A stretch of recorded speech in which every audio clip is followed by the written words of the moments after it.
การสำรวจพลเมืองและที่อยู่อาศัยทั่วประเทศครั้งที่ 5 ปี 2025 โครงสาธารณรัฐประชาธิปไตยประชาชนลาว ที่เริ่มจัดตั้งปฏิบัติเริ่มเตวันที่3 พฤศจิกายน 2025 นี้เป็นบันการสำรวจที่มีความหมายความสำคัญ โดยมีเป้าหมายเก็บกำข้อมูลประมาณ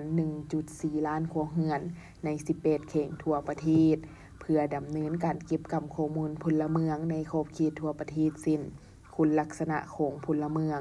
การขยายตัวของพลเมือง สภาพการเกิด การเสียชีวิต ความพิการ การยุกย้ายถิ่นฐาน กำลังแรงงาน การจดทะเบียนการเกิด คุณลักษณะของที่อยู่อาศัย และการเข้าถึงการบริการต่างๆของพลเมืองในสาธารณรัฐประชาธิปไตยประชาชนลาวระยะ 10 ปีผ่านมา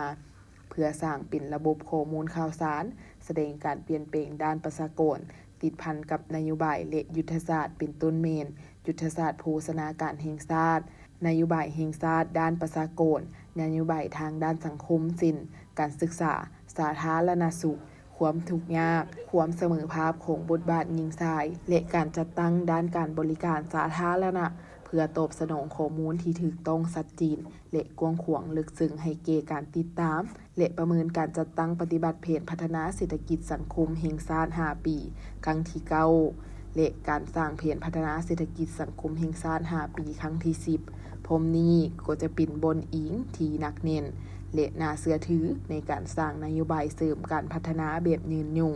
และยกสูงคุณภาพชีวิตการเป็นอยู่ของประชาชนในสาธารณรัฐประชาธิปไตยประชาชนลาว พลเมืองลาวหมดทุกคนล้วนแต่มีพันธะหน้าที่ในการเข้าร่วมขบวนการอำนวยความสะดวกและสนับสนุนเฮ็ดให้การสำรวจพลเมืองและที่อยู่อาศัยทั่วประเทศครั้งที่ 5 ปี 2025 นี้ให้สำเร็จตามคาดหมาย